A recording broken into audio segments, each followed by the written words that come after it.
학교 들어오기 전에 저는 본원적인 질문들, 근본적인 질문들을 하고 그래서 어떤 그림을 그려야 되겠다라는 입장을 정리하고 이제 들어왔거든요. 그래서 그때 결론 내렸던 게 지금 여기 우리의 얘기를 하자. 그런 생각을 이제 크게 정리하고 들어와서 이제 시작을 했었는데 그 현상적으로 가장 눈에 띄는 거는 그 80년대 초반들이니까 민주화를 위해서 항거하는 어떤 그런 움직임들이었는데 제가 봤을 때 가장 크게 우리나라에서 그 벌어지는 그 현상들이었고 거기에 대해서 반응한 작업들이죠, 대개는요. 그 데모할 때 뭐 스크럼 짜는 거라든지 뭐 이렇게 약진하는 거라든지 아니면 뭐 돌 던지는 거라든지 그런 내용들이 이제 그 운유적으로 다 표현되어 있는 그게 이제 그 당시에 제 관심이었던 거고요. 그러니까 너무 직접적으로 얘기하거나 아니면 그 교훈적으로 얘기하면 보는 사람들이 기분 나빠하는 것 같더라고요. 본인이 해석할 수 있는 여지를 좀 남겨줘야지 즐거워하는 것 같고 감상하는 맛을 느끼는 것 같고 그래서 그게 더 효율이 있다는 생각이 들었어요.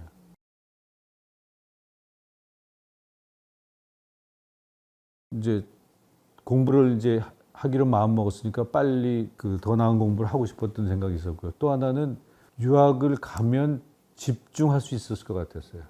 그러니까 완전히 여기에 사회랑 절연이 되잖아요. 우리나라랑 절연이 돼서 작업에만 집중할 수 있을 것이라는 생각, 시간을 버는 거죠. 어떻게 보면은. 그런 것 때문에 이제 유학을 생각했던 게 컸고, 문화의 어떤 그 차이를 비교하고 싶고, 그 얘기는 곧 객관적으로 그 내가 어떤 생각을 갖고 어떤 풍토에서 작업을 했는가를 좀 확인하고 싶었던 뭐 그런 것들이 이제 주된 요인이었던 것 같고요. 미국이라는 게 뭐 그 당시엔 또 대세였었기 때문에 그림에 그래서 자연스럽게 미국을 택하게 된 것 같아요.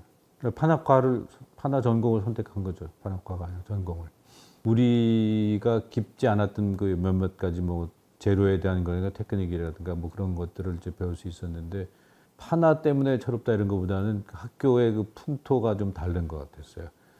그 학교는 그 모두가 다 작가로서 이렇게 그 취급을 하고 디자인을 했든 공예를 했든 작가 의식을 키워주는 학교였는데 그래서 훨씬 더 장르나 매체에 대해서도 이렇게 그 열려 있는 학교였고 작업에 집중할 수 있는 어떤 그런 그 풍토가 더 마련이 되어 있는 학교라서 그런 면에서 도움을 많이 받았던 것 같아요.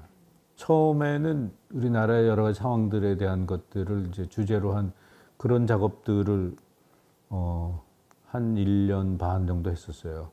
뭐 페인팅으로도 해보고 파나로도 해보고 또 파나를 개념을 좀 확대시켜서 뭐 이렇게 설치 개념으로도 가보고 예를 들면 뭐 그 넓은 그 실기실 바닥 전체를 황금 금괴를 프린트해서 깔아서 거길 지나가면 어쩔 수 없이 밝게 만든다든지 뭐 그 미국에 있는 거지 모습을 형상하는 데 있어서 이렇게 그 옷가지를 실제 찍는다든지 뭐 이런 식으로 해서 그 판화를 넓게 이렇게 펼쳐보려는 왜냐면 판화를 하면은 되게 크기 제약을 받거든요.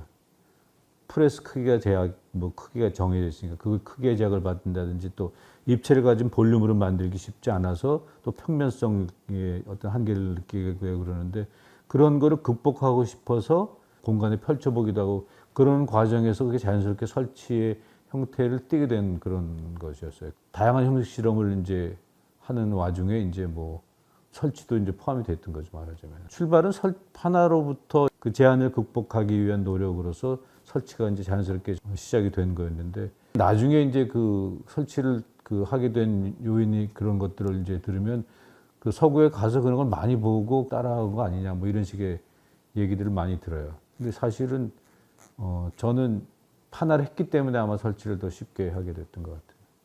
거기 가서 작업한 것들의 대부분의 것들이 우리나라를 생각하면서 했던 작업이어서 그걸 그대로 보여줘도 된다고 생각했어요. 그러니까 우리나라 상황에 대한 표현 같은 것들. 그리고 또 거기에 덧붙여졌던 게 뭐가 있었냐면 미국 친구들이 제 작업을 처음에는 굉장히 관심 있게 보더라고요. 그러니까 제3세계에서 온 어떤 친구가 자기네 나라에서 작업을 하니까 그게 뭔지 이제 궁금하기도 하고 그 나라 상황 자체도 궁금하기도 하고 그러니까 관심을 갖더니 1년 정도 지나면서부터는 쟤는 맨날 지네 나라 그러고 관심이 별로 없는 것 같았어요. 그래서 그래, 그렇다면은 내가 니들을 위해서 작업을 한다 그러면서 미국 사람들에게 보이기 위한 작업을 이제 한 6개월 정도 해서 졸업전을 했거든요. 그것도 같이 이제 선보였었죠. 말하자면 인종의 문제도 있었고, 뭐 빈부의 격차에 대한 문제도 있었고, 뭐 전반적으로 그런 것들을 포괄적으로 다뤘던 것 같아요. 그 학교가 그 전공이 9개인데 그래서 모든 매체를 다뤄볼 수 있어서 가급적이면 그 일부러 더 모든 매체를 다 사용해서 그 내용들을 표현하려고 했었어요. 뭐 섬유, 도자기 뭐 이런 것 다 포함시켜서. 졸업 논문이었어요, 제. 졸업 논문이 뭐 그렇게 뭘 써야 된다 그런 것들이 미국 같은 게 그렇게 크게 정해져 있지 않은데 제 생각 전체를 한번 체계적으로 정리를 하고 싶었어요. 그때까지 제가 그 예술에 대해 생각했던 것들을 총 정리한 그 글이었어요.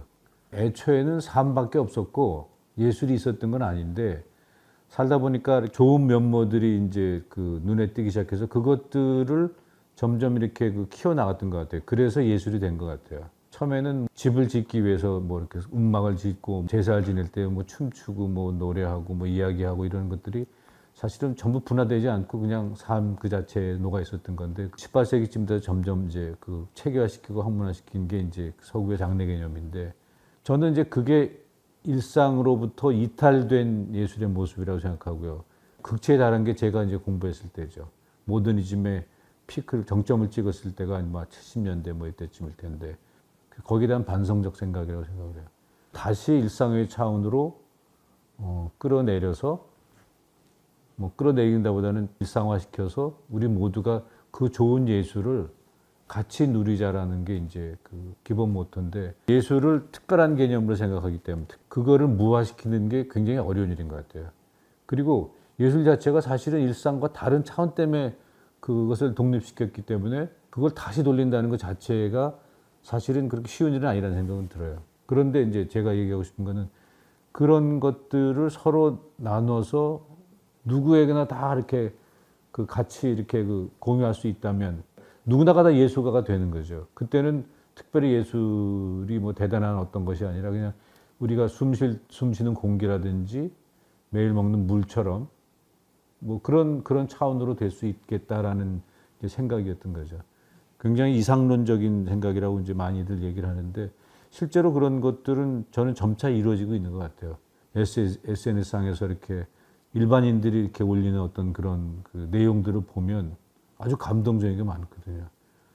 오히려 작품을 보고 감동을 느끼는 것보다 저는 그런 데서 오히려 더 신선하게 느껴지고 훨씬 더 크게 다가오는 것들을 많이 발견하거든요. 예술은 장치를 갖고 접근하는데 형식을 갖고 접근하고 뭐 경로를 갖고 접근하는데 그거는 느닷없이 저한테 다가오니까 그런 게 훨씬 더 진실되다라는 생각도 들고 모두가 같이 누릴 수 있었으면 하는 그런 바람인 거죠. 여러 사람이 같이 하는 건데 그게 공동작업이 그 전시만 한 게 아니라 공동작업을 여러 번 했어요. 두세 명하고 한 적도 있고 한 7, 8명이 한 적도 있고 그런데 혼자서 뭘 한다는 것보다 서로 생각을 교류하고 그것에 의해서 뭔가 이렇게 작업을 해나가는 그 과정 자체가 굉장히 중요하다고 생각을 했었거든요. 합의에 의해서 뭔가를 더 이렇게 결정해 나가는 구조라든지 그런 게 그때마다 경론을 벌여서 뭐 뭘 이렇게 우리가 시급하게 다뤄야 될까라든지 뭘 더 중요하게 다뤄야 될까라든지 그런 얘기를 도출하는 것 자체가 사실은 의미 있는 일이었던 것 같고요. 그리고 그걸 어떻게 표현하는 것들은 이제 각각 여러 사람이 나눠서 맡았기 때문에 조율이라는 것이 어느 정도는 이루어지지만 뭐 완벽한 조율이 될 수는 없는 거고 오히려 그것들이 서로 그 다르고 충돌하는 것 자체도 굉장히 중요한 어떤 그 표현 방식이라고 생각을 해서 그런 작업들을 많이 했어요. 근데 할 때마다 굉장히 힘이 들고 서로 생각들이 다르고 그러면서 많이 배우기도 했어요.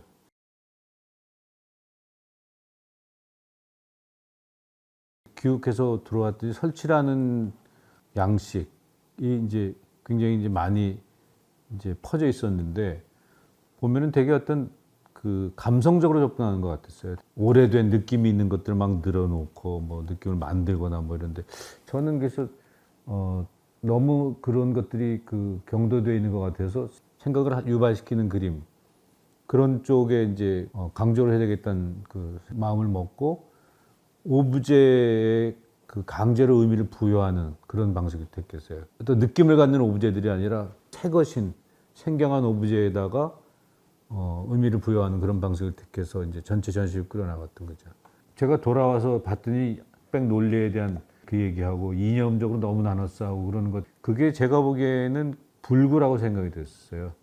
그래서 그렇게 큰 목발을 제작하고 남 인정 안 하고 자기 생각만 한 그런 것들, 다른 거 인정하지 않는 뭐 이념적인 어떤 그런 잣대로 생각하는 그런 거라서 이제 그 두 가지 색을 이제 빨강, 파랑, 그 다음에 뭐 흰색, 검정 해놓고 거대한 불구라는 어떤 그런 제목을 달았던 거죠.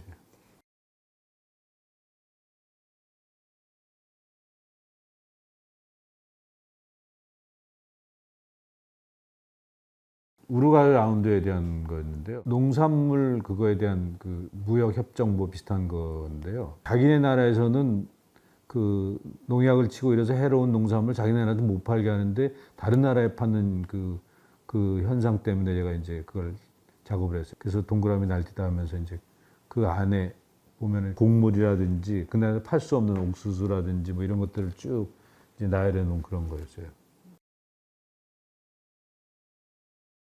권력으로 무력으로 지칭되는 뭐 권총이라든지 노동으로 지칭되는 뭐 이제 그 망치라든지 지식으로 좀그 되는 뭐 책이라든지 뭐 이런 것들이 있는데 지식인 그다음에 노동자 권력층 전부 다 사실은 오염돼서 빨아야 된다라는 게 이제 기본 그거죠. 그래서 빠는 빨통을 놓고 빨래판을 놓고 그런데 제재들의 이름이 굉장히 재밌어요.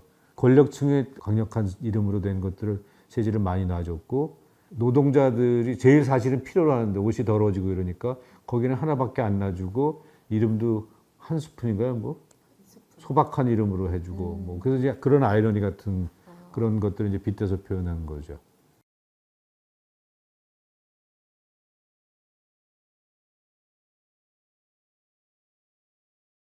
아니 오늘날 예술이 과연 어디 있는가라는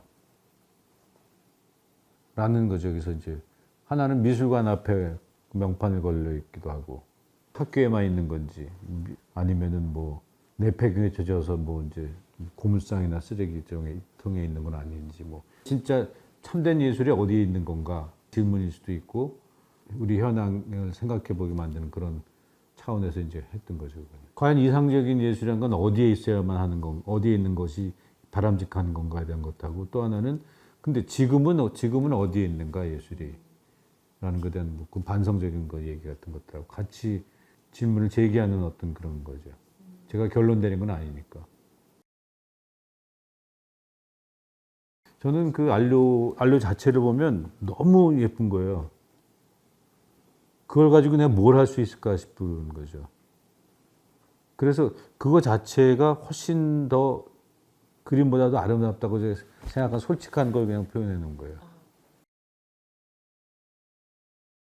청사진으로 해서 복사해 놓은 건데 그 전시를 하기 위해서 썼던 영수증하고 제가 집세 낸 거, 그 작업실 월세 낸 거, 그걸 이제 같이 해 놓은 건데요. 그래서 그게 제 삶이라는 걸 이제 드러내 보인 그런 거지 말하자면.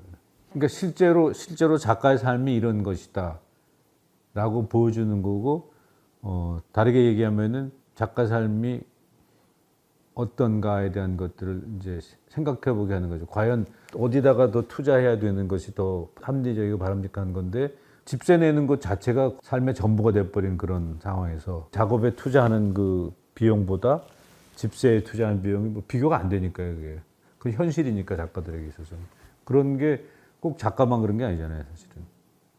그런 면모들을 이제 보여주고 싶었던 거죠. 예술 제도의 문제라든가 이런 것들은 예를 들면은 뭐 그때 이제 힘 가게 그래서 거기에 원래 아트샵이 있었는데 그 아트샵에 있는 물건들을 다 빼고 제가 만든 미술 상품 같은 거죠. 그거로 다 채운 적이 있거든요.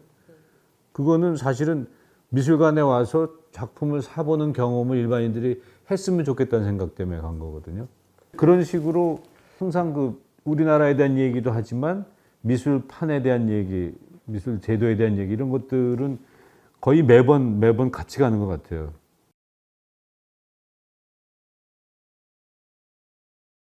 전시를 어떤 때는 한 해 세 번 한 적도 있어요 개인전을.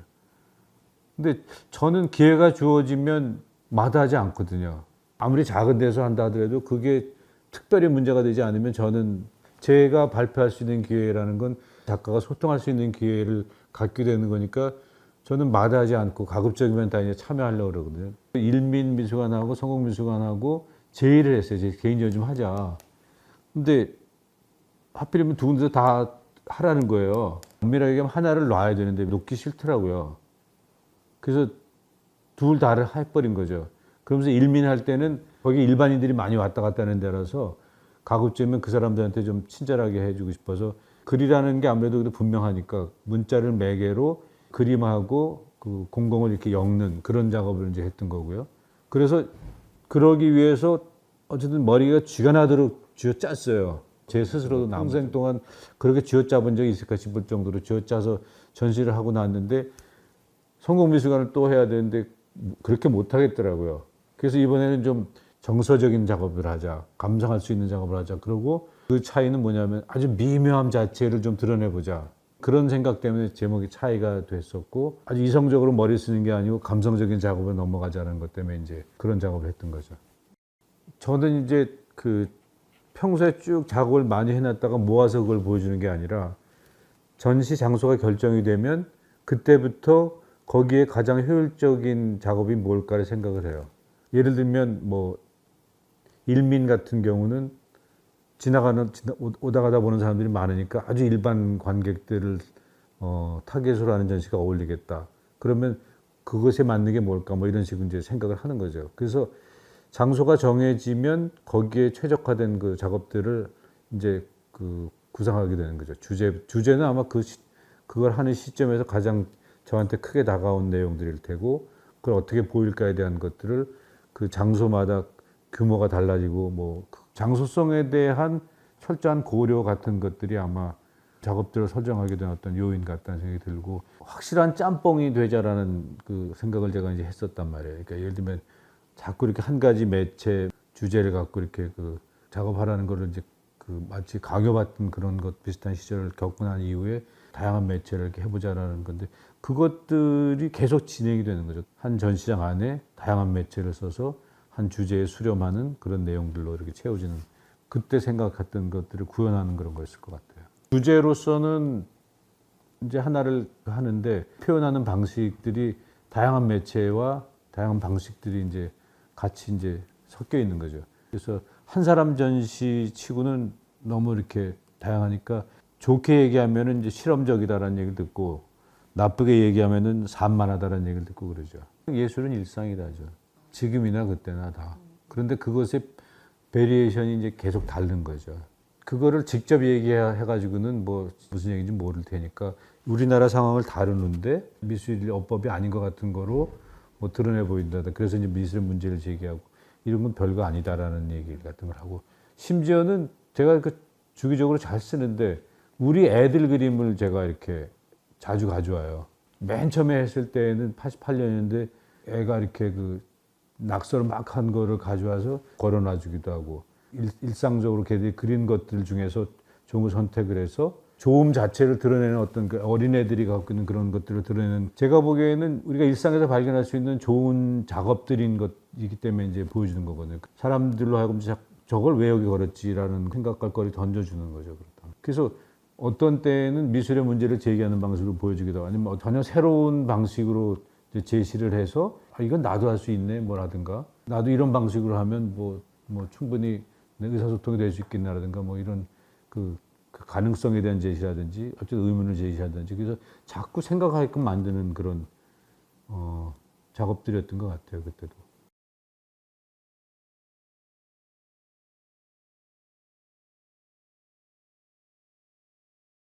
그리고 그건데 통계에 의한 건데 통계 데이터를 가지고 시각화시킨 거죠 그대로. 근데 꽤 여러 개를 했었어요. 그 역대 우리나라 대통령 재임 기간이 무슨 작업을 할 만한 소재가 되고 뭐 그러겠어요 이제. 근데 그거를 전환시키면서 생각해보게 만드는 거예요. 실제로는 보기에는 이쁜데 내용을 보면 아, 한 사람이 많이 해먹었구나 그런 걸 알 수 있는 어쨌든 뭐 그런 것들이고 왼쪽에 있는 거는 라면이 처음 나왔을 때 값하고 지금 값하고 해서 아, 굉장히 많이 올랐구나 값이. 그게 뭐 대단한 내용들이 아니잖아요. 그게 사실은 심각하게 고려하지는 않았는데 예를 들면은 뭐 권총이나 뭐 이런 거를 할 수는 없을 것 같았어요. 어쨌든 그걸 가져올 수 없으니까. 그리고 한 화면 안에 들어가야 되니까 어떤 재료가 좋았을까 했을 때 탁구공은 평면에 붙이기 안 좋은 거잖아요. 그래서 이제 썼던 게 하나 있고 또 하나는 가볍게 부딪히기만 하는 거죠. 그러니까 그야말로 제대로 역할한 것들이 아니고 그냥 날아다니기만 하는 거죠. 그러니까 뭐 그런 면에서 이제 그 재료가 하면 재밌겠다라는 생각이 들었어요. 그러면 약간의 의미와 뭐 시각적인 거랑 같이 고려가 돼요.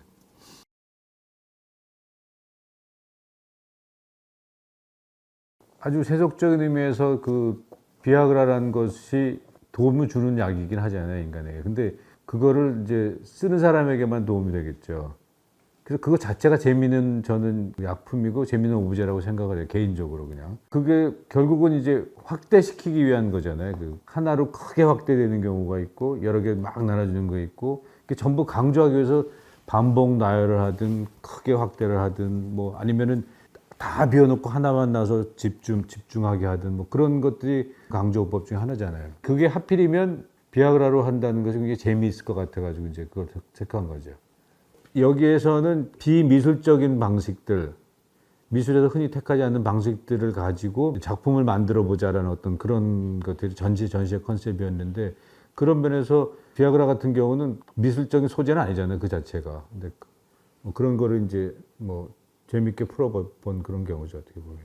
다다의 문맥에서도 이런 식의 그 제안 같은 걸 하고 작업한 것들이 많이 있잖아요. 결국은 뭐냐면 기존에 있었던 미술에 대한 저항이에요. 딴짓을 하고 딴짓을 하겠다는 거거든요. 그러니까 근데 그것이 사실은 어디를 향해 있느냐? 예술을 신격화시키지 않고 특별한 대단한 어떤 걸 만들지 않고 우리 주변에 있는 어떤 것들 인간이 할 수 있는 그냥 하찮은 것으로부터 비롯되고 거기에 재미를 느끼는 것들이 더 존중받아야 되는 그런 차원으로 회귀하는 어떤 그런 단초들이라는 거죠, 전부 다가. 그래서 이제 저도 그것을 적극적으로 한번 해본 거예요, 그 전시에서는. 열심히 이제 그 궁리한 결과 몇 가지 이제 제 나름대로 공식처럼 이제 그 정한 게 있는데 주제 내용은 뭐 그 사회 전반에 대한 거라든지 아니면은 예술에 대한 예술 뭐 그런 거에 대한 거라든지 아니면 개인적인 거라든지 그런 범주로 이렇게 크게 나눠지더라고요. 제가 관심 갖는 게. 그리고 그걸 표현하는 방식은 뭐 운유나 상징을 쓴다든지 적극적으로 서술을 한다든지 뭐 병치의 방법을 쓴다든지 어쨌든 뭐 강조법이라든지 표현법 자체에 대해서도 이렇게 정리가 좀 돼 있었고 그 표현 방법의 문제인데 관객 자체도 그냥 불특정 다수를 위해서 이렇게 전시하는 게 아니라 어떤 관객을 위해서 내가 작업을 하는가에 대한 것들을 좀 나눠서 생각했었어요. 예를 들면 미술관이라든지 뭐 교육되어 있는 뭐 그 관객들이 오는 데에서는 그림을 이해할 수 있는 바탕을 갖고 있는 사람들한테 이렇게 전시하기 위한 방법을 택했고 아주 일반 대중들이 보는 것들은 또 더 쉽게 다가설 수 있는 어떤 그런 거를 이렇게 표현해야 된다고 생각을 하고 그런 식으로 나눠서 생각을 했고요. 그 다음에 그 표현 매체는 뭐 그 주제를 표현하기에 적합하면 특별히 어떤 거를 가리지 않고 이렇게 다 섞어서 썼던 그런 방침을 정했던 거죠, 말하자면. 예를 들면은 뭐 사진이 좋으면 사진을 하고 판화가 좋으면 판화로 하고 페인팅이 좋으면 페인팅을 하고 설치가 좋으면 설치가 하고 뭐 이런 식으로 아니면 다 섞기도 하고 뭐 그런 식으로 해서 그 어떤 내용을 표현하는가에 따라서 매체를 이제 선택하는 그런 방식을 택했어요. 그 당시에 저는 굉장히 좀 사명감을 갖고 한 거였어요. 왜냐하면 그 되게 그 앞선 분들이 얘기해 주는 게 한우물을 팔아 뭐 그런 얘기를 많이 하고 이렇게 자꾸 이것저것 넘버서 다른 매체하고 그러려고 그러면 그러지 못하기는 말리는 그런 시기였거든요. 그게 저로서는 이렇게 잘 납득이 안 되고 이왕이면 뭐 다양하게 내가 하고 싶은 걸로 표현할 수 있으면 그걸 선택하지 못할 이유가 없다는 생각에서 일부러 더 적극적으로 여러 매체를 갖다가 해봤던 것 같아요.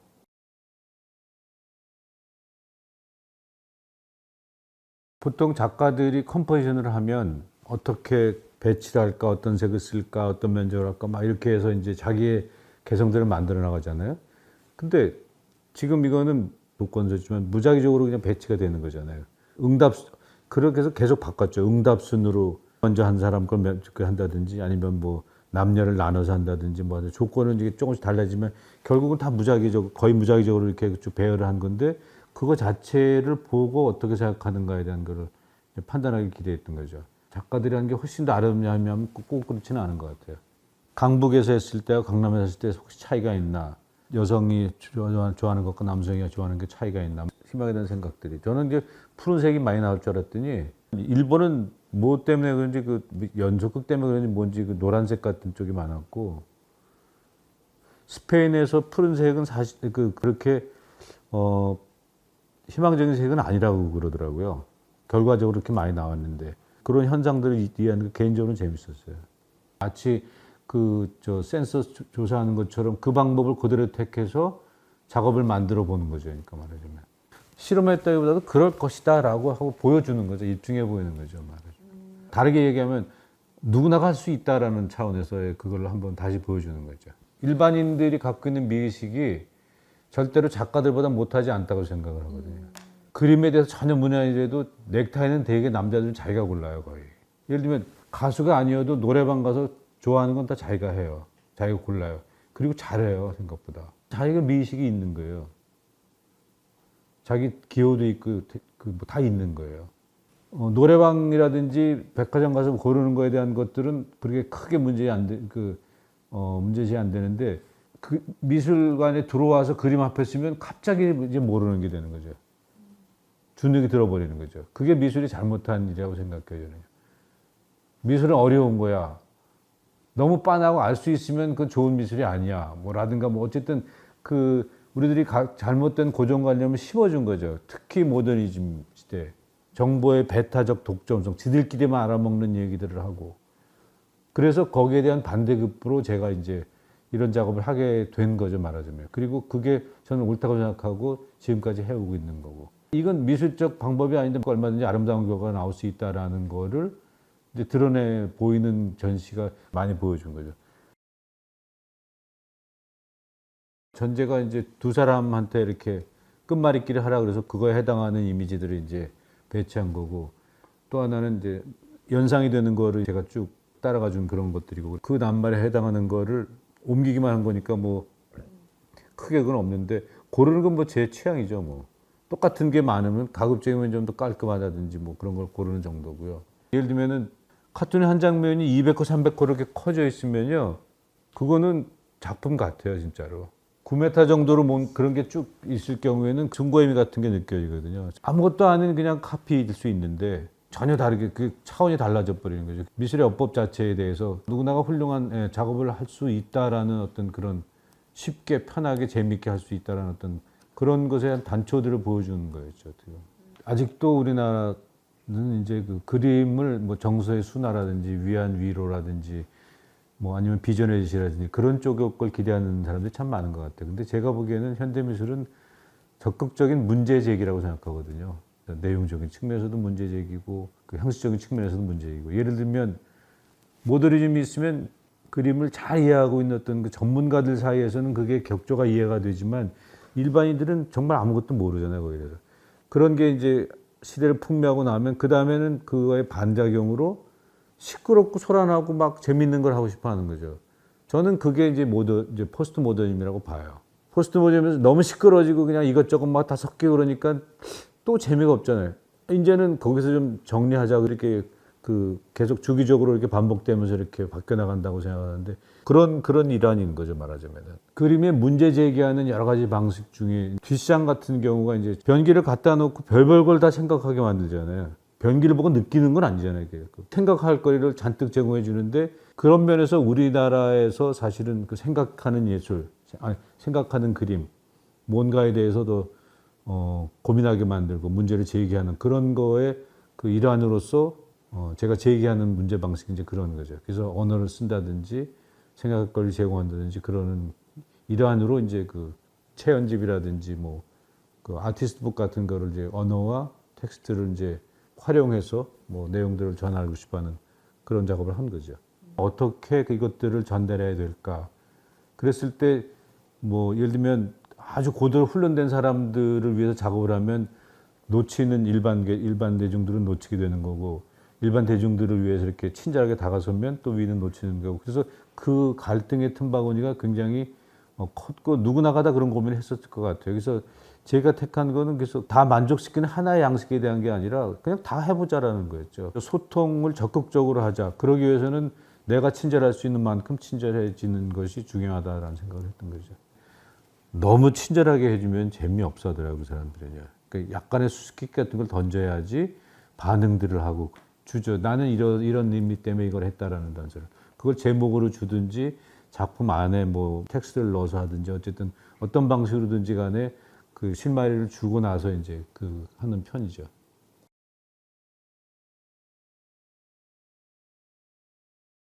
제가 생각하는 금호미술관은 페인팅하기가 제일 좋은 공간이에요. 페인팅을 걸기에. 금호미술관은 미술관이 주장을 잘 안 해요. 딴 데는 구조가 복잡하고 막 겉모습도 뭐 화려하고 뭐 이러고 그러는데 그건 없이 굉장히 수수하고 그림을 수용할 수 있는 굉장히 잘 지어진 미술관이라는 개인적으로 생각하거든요. 특히 2층 공간은 그래서 페인팅으로 다 걸었고요, 그때도. 3층은 천장고가 높아서 거기는 이제 설치하는 것들이 어울리는 그런 공간이 되고, 밑에 1층은 이렇게 가로로 길기만 해서 좀 가까이 다가서서 볼 수 있는 그런 장소에 대한 금호미술관에 대한 반응이었고, 아주 일반인들보다도 뭐 그림에 관계된 사람이 많이 가게 되죠. 다른 미술관보다는 이제 길거리에 노출된 게 있어서, 여기도 그래서 문자를 조금 더 개입을 시켰던 게 있어요. 위층에 올라가면 사연 연작 같은 경우는 적극적으로 오브제하고 글이 꽤 긴 분량의 글 같은 것들이 있죠.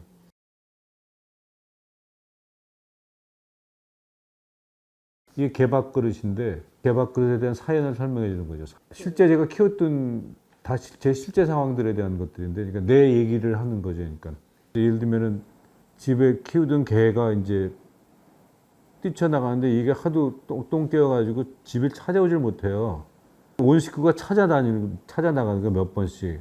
이제 하도 그 거를 못 보고 이제 할머님이 이제 그걸 팔아버리셨어요, 개를. 그다음부터 이제 개를 안 키우죠, 제가. 뭐 그런 거 같은 거라든지 뭐 수맥을 차단하려고 이제 동판을 샀는데, 수맥이 흐른다는 걸 알고 동판을 샀는데 안 깔고 계속 그렇게 갖고 있는 거예요, 이게. 뭐 그런 거라든지. 그 목련주, 그걸 보이려고 딴 작업을 같이 한 거예요, 사실은.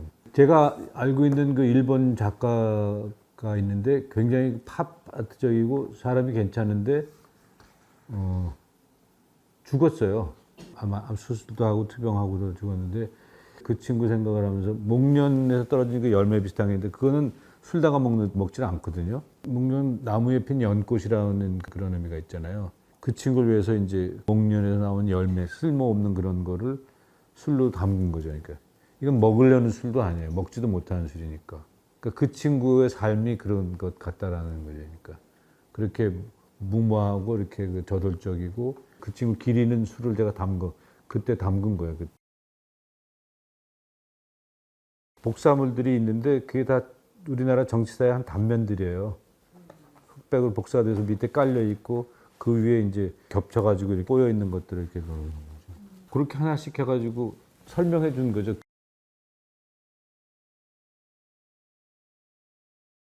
원래부터 관심이 있었으니까 이제 하게 되던데, 수수께끼라는 제목의 작업인데 실제로는 그 부제가 4개 필요한 것들이에요. 그거 했을 때가 아마 제가 한 쉬운쯤 됐을 거예요.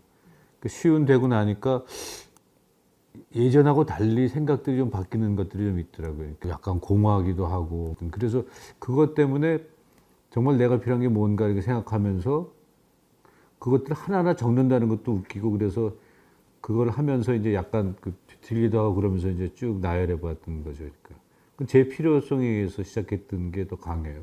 저만이 아니라 이 시대에 살아가고 있는 사람들 대부분도 그런 걸 필요로 한다는 걸 이제 제가 인식을 하고, 그래서 그런 작업이 이루어졌죠. 뭐 예를 들면 뭐 용기가 됐든지 뭐 양심이 됐든지 뭐 그런 종류의 어떤 그런 단어들이 꽤 많이 들어가 있거든요. 그 말이 나와서 하는 얘기인데, 사람들이 이렇게 옛날에 전시를 보면 이제 쭉 돌고 나가면 됐었는데 그게 너무 싫었어요.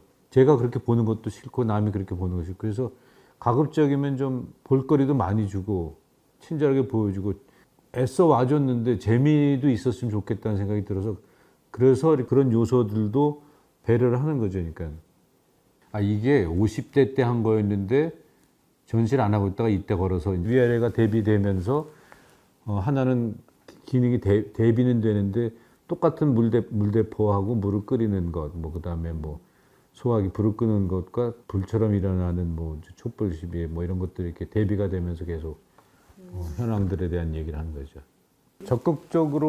적극적으로 개입시키고 참여시키고 뭐 이렇게 반응하게 만드는 어떤 그런 뭐 그런 전략 같은 거죠. 저로서는요. 좀 더 그냥 제가 제시하고 이렇게 끝나버리면 이미 결론이 나버리니까 시시할 텐데 거기서 좀 생각하게 만들고 싶어 하는 거죠. 그러니까 저랑 이렇게 교감하는 게 조금 이렇게 좀 부드럽게 됐으면 좋겠다는 생각에서 이제 뭐 유머나 이런 걸 하는데 이제 그게 크게 다가서는지 제 작업을 자꾸 위트와 유머 이런 쪽으로 이제 평을 하는 분들이 많이 있더라고요. 근데 그게 싫지는 않은데 그게 그렇게 강조되면 저의 진지함 같은 것들이 좀 덜 드러나고 묻히지 않을까라는 염려는 들기는 해요.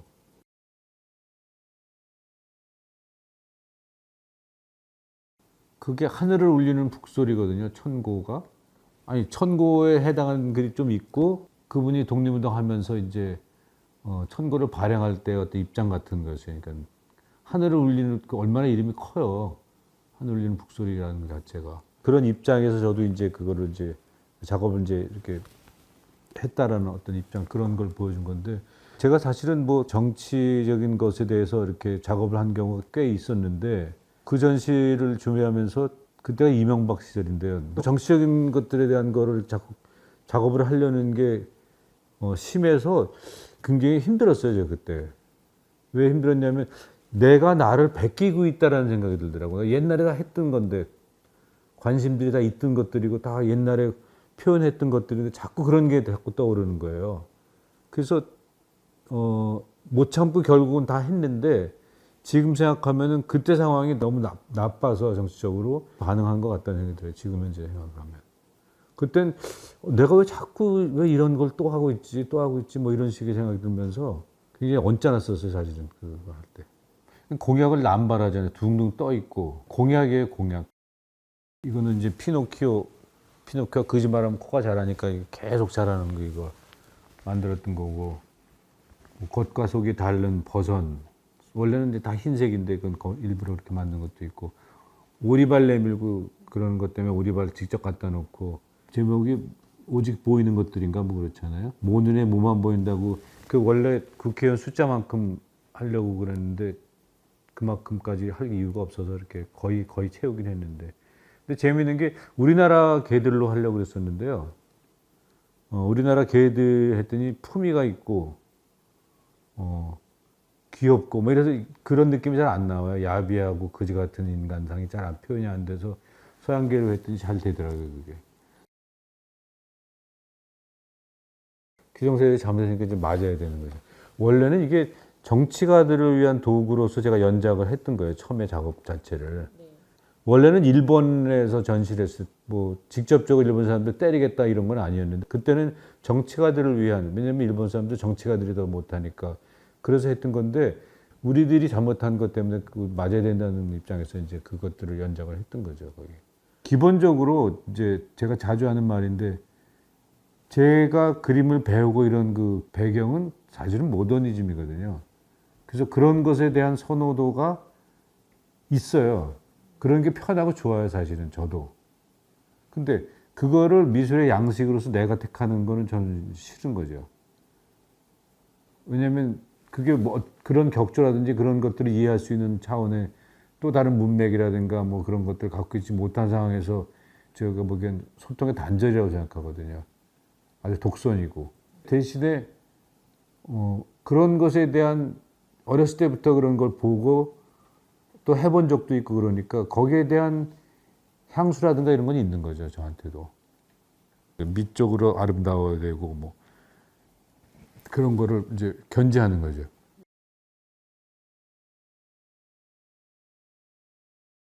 정치는 그냥 방법론에 대한 방법론에 대한 거, 다른 것들은 거의 그 시대에 대한 거라든가 저희 입장이라든가 이런 게 이제 담겨 있다면 이거는 이런 방법을 쓰겠다라는 것에 대한 방법, 방법 자체에 대한 거를 이제 드러내는 거죠. 그러니까 그늘이 이제 주제에 대한 거고 그늘을 바라보는데 병치라는 방법을 쓰겠다라는 거죠. 사회의 그늘에 대한 것을 병치로서 드러내 본다는 그런 거죠. 저는 이제 반성으로서 이 전시를 한 거였는데 항상 삼포 세대 뭐 이런 얘기를 하면서 그런 게 막 우리 사회 문제로 떠오를 때였는데 저는 우리 세대가 그냥 자기 일만 열심히 하면 우리나라가 발전할 것이다라는 그런 생각을 갖고 지내왔다고 생각을 해요. 그래서 다 사실 열심히 살았다고 생각을 해요. 가족도 건사 못하고 뭐 그냥 일만 하면서 살았다고 생각을 하는데 어느덧 보니까 사회가 병들어 있는 거예요. 애도 안 낳으려고 그러고 뭐 직업은 다 뭐 찾지도 못하고 막 젊은이들한테 저희가 못할 짓을 한 것이 돼버렸더라고요. 근데 그게 사실 우리 세대의 책임이라고 생각해요. 왜냐하면 그런 풍토를 만들었어야죠, 사실 우리가. 우리는 그냥 우리가 사는 것에만 열심히 하면 된다라는 그런 막연함 때문에 정작 중요하게 바꿔야 될 제도라든지 뭐 그런 것들에 대해서 등한히 하고 아니면 관심이 있어서도 능력이 붙이는지 어쨌든지 못했기 때문에 지금 이런 결과가 나온 거라서 그런 면에서 나이 먹은 기성세대로서 반성이 되더라고요. 그런 면에서 이제 그 약간의 반성이 여기에 이제 이 전시에는 포함이 되어 있는 그런 게 커요. 당장 우리 애들부터도 취직하는 것 때문에 고민을 하고 막 주변에서 그렇게 막 보이거든요. 그러면서 왜 이렇게 됐을까 우리 사회가 뭐 그런 것들을 구체적으로 생각해 보게 됐죠. 학생들도 졸업을 하면 뭐 이렇게 뭘 해야 되는데 거의 다 지금 그때가 그런 문제들이 굉장히 강하게 그 부각됐던 때였어요. 제가 보기에는. 그래서 그거에 대해서 반응을 한 거죠. 어떤 작가들은 뭐 아주 인간의 본원의 문제를 이렇게 걸머지고 평생을 쭉 끌고 가고 그러는데 저는 그런 타입은 아닌 것 같고 변해가는 것에 대해서 이렇게 즉각 반응하는 게 훨씬 더 큰 것 같아요. 그래서 뭐 이렇게 전시 장소를 정하고 나서 작업을 할 수 있는 여건이 되는 거죠. 근데 한편으로는 이제 나이가 드니까 그렇게 순발력 있게 반응하는 것 자체가 이제 힘들다는 것도 느껴지고 그래서 아 내가 우물을 잘못 팠구나 그런 생각이 들어요. 그러니까 내가 판 게 우물이 아니라 우물이 호수가 되길 바라고 팠는데 쥐구멍을 판 것 같다 이런 생각이 들어요. 나를 가두는. 거기 전시할 때 제가 물었어요. 내 거는 팔릴 가능성이 없다. 그래도 좋다 그랬어요. 거기서. 그리고 윈도우가 있는데 거기에다가는 사실은 이제 전혀 백화점에 걸리지 않을 만한 거를 이제 예를 들면 제가 뭐 폐지 뭐 폐병 이런 거 갖다가 해놓고 딴 얘기하고 뭐 개가 달린다 이런 거 해놓고 그것 때문에 거기서 사실은 그 하고 싶었어요. 사실은 그 윈도우 때문에 사실은 의욕이 돋았던 거죠. 더. 그래서 뭘 할까 생각하다가 그 윈도우도 있고 뭐 이래서 야 여기에 어울리지 않을 만한 걸 하면은 재밌겠다라는 생각이 들어서 다행히 이제 제가 뭘 해도 좋다는 그 응답을 받았기 때문에 이제 좀 편하게 했었던 거죠. 거기에 알약 젤리 담아가지고 이제 실제로 팔았어요. 그래서 굉장히 싸게 제가 믿졌죠. 젤리를 사서 넣고 근데 믿졌는데 이제 그거를 거기서 이제 그 어느 단체에 기부한다고 그래서 결국은 그게 그늘인데 처음에는 이제 전망적으로 이렇게 쭉 흐르다가 자책하다가 결국은 희망으로 이제 그래서 희망에 대한 것들을 조사한 것도 이제 그거죠. 그러니까 무슨 색상이 떠오르냐에 대한 것하고 희망 알약을 뭐 나중에 이제 사가지고 갈 수 있게 만든 거죠. 동선 자체는 그렇게 이제 유도를 했던 거죠. 나이가 그런 거죠. 무슨 뭐 세대 아니 그러니까 다 세대 다 책임을 져야 되는 세대죠. 다 밑에 사람들한테 다 후대에다. 그거는 인간으로서 대부분 그렇게 이제 돼야 되는 거죠. 사회의 주도권을 잡는 세대가 되면 반성을 해야죠. 저도 50 넘어서 반성이 그 전까지는 욕만 했죠. 욕만 하다가 지내다가 어느 순간에 이게 욕을 할 일이 아니다라는 생각이 들더라고요. 우리 세대가 잘못한 거라는 생각이 들더라고요. 그게 크게 다가온 게 그때였어요. 그러니까 신세계 전시 때. 그 즈음에서. 젊은 사람들한테 이제 꿈과 희망이 없는 거예요. 말하자면 이제 묘사되는 게. 그래서 왜 그렇게 됐지? 우리는 애써서 하느냐고 다 열심히 살아왔는데 뭐 이렇게 생각이 되는 거죠.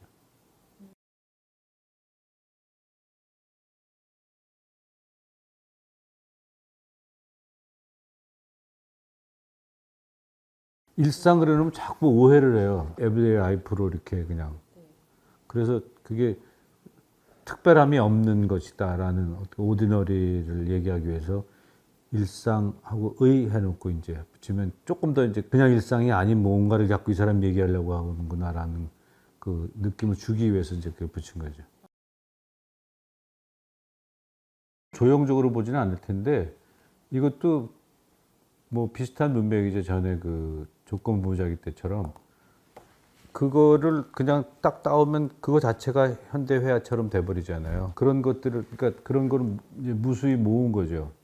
여러 가지 경우의 수를 뭐 껌 자국도 그려보고 뭐 테이프 붙인 거 자국도 이렇게 해보고 완상의 대상이라든지 작품으로 미뤄진 게 아닌데 얼마든지 이게 작품 같은 작품만큼 이렇게 좋을 수 있는 것들이라든지 작품으로 볼 수 있는 것들 그런 것들을 쭉 이제 수록을 한 거였죠 그때는 한 층에다 전부 다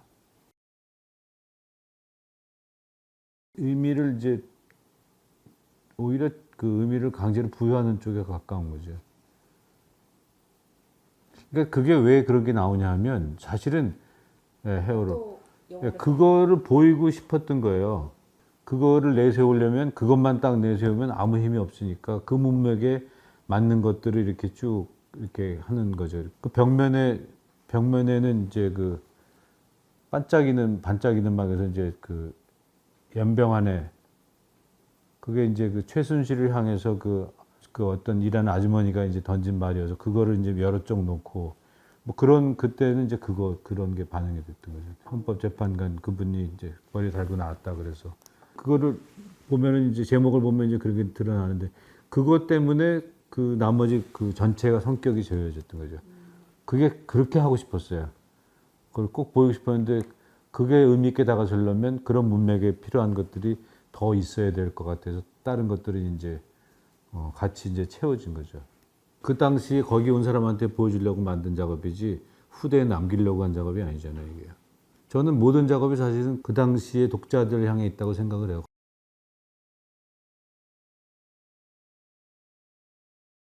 그 굉장히 어렵게 한 작업이거든요. 왜냐하면 그 공간 전체를 노랗게 칠해줄 생각을 안 해서 꽤 높은 천장인데 그걸 다 칠하기가 쉽지 않거든요.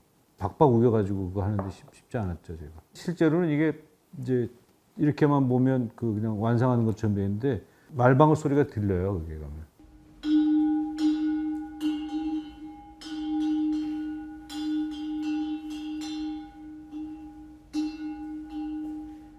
이런 식으로 불규칙적으로 이 공간 전체에 이게 쭉 이제 이런 울림이 있는 거죠, 계속.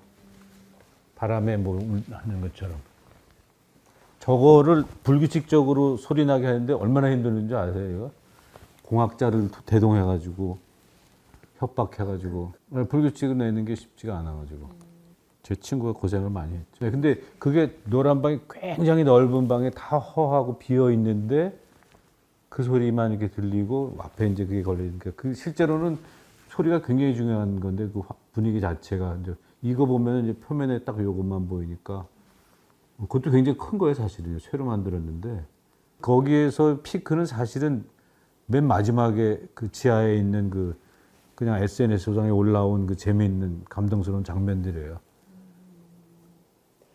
제가 한 작업이 아니니까 핸드폰을 이렇게 쭉 이렇게 어두운 공간에 쭉 해놓고 거기에서 계속 동영상이 반복해서 돌아요. 그러니까 소리는 없는데 뭐 감동스러운 장면들 그게 보면 그냥 일반인들이 올린 건데 정말 반응하게 돼요, 이게. 사람들한테 직접 이제 각 연령대 성별이 다른 사람한테 물었어요. 그 세 가지 질문을 해요. 가장 힘들었을 때가 언제냐?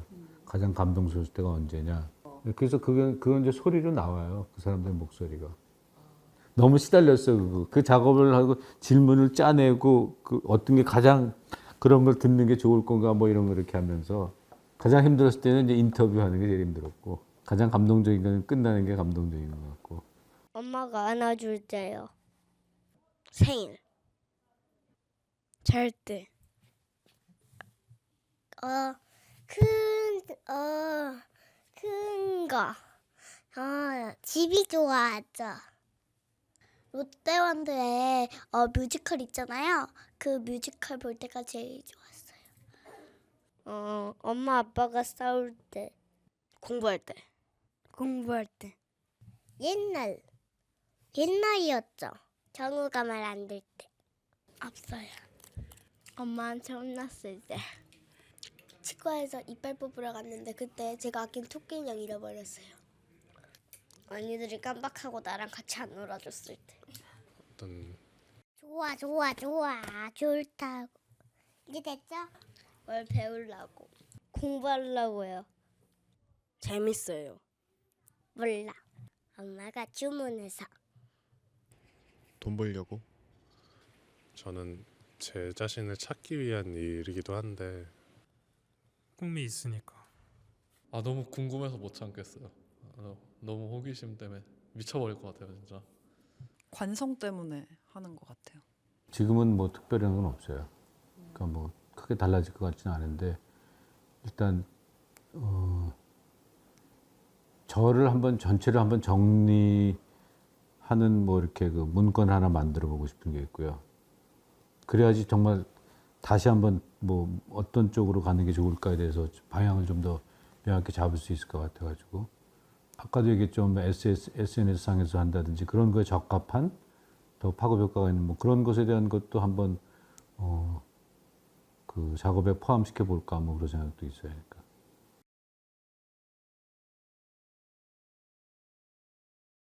관람객들한테는 그냥 그 편하게 그림을 봤으면 좋겠다고 생각을 해요. 함부로 봐도 좋으니까 자주 그냥 자기 마음대로 봤으면 좋겠다는 생각이 들어요.